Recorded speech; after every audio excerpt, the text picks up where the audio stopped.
पर पट्टी बांधकर पार्टी कन्वेंशन में पहुंचे। हमले के 48 घंटे बाद रिपब्लिकन पार्टी ने चुना राष्ट्रपति उम्मीदवार। वी लव ट्रंप के नारे लगे। अमेरिका की रिपब्लिकन पार्टी ने सोमवार देर रात डोनाल्ड ट्रंप को आधिकारिक तौर पर राष्ट्रपति उम्मीदवार घोषित कर दिया।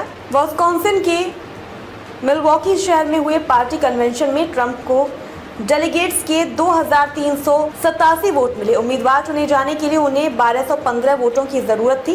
13 जुलाई को पेंसिल्वेनिया में हुए हमले के बाद ये पहला मौका था जब ट्रंप सार्वजनिक मंच पर नजर आए। उनके कान पर पट्टी बंधी थी। गोली लगने के 48 घंटे बाद पार्टी ने उन्हें राष्ट्रपति पद का उम्मीदवार घोषित किया।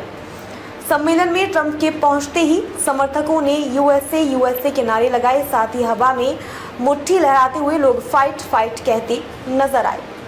दरअसल शनिवार को गोली लगने के बाद ट्रंप ने हवा में मुट्ठी लहराकर फाइट फाइट कहा था।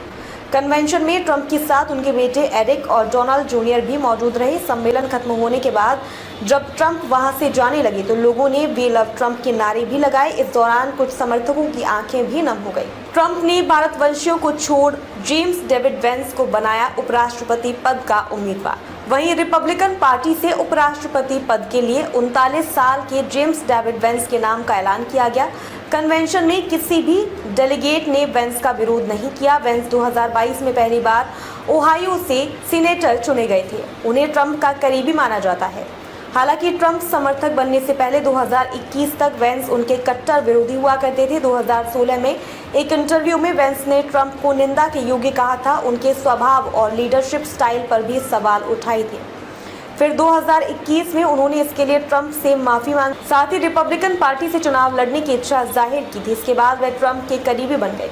रिपब्लिकन पार्टी से उपराष्ट्रपति पद की उम्मीदवारी के लिए 2 भारतवंशियों के नाम भी सामने आए थे। इनमें विवेक रामास्वामी और निक्की हेलो शामिल थे। दोनों ही नेता रिपब्लिकन पार्टी से राष्ट्रपति उम्मीदवार बनने की रेस में ट्रंप के खिलाफ खड़े हुए थे।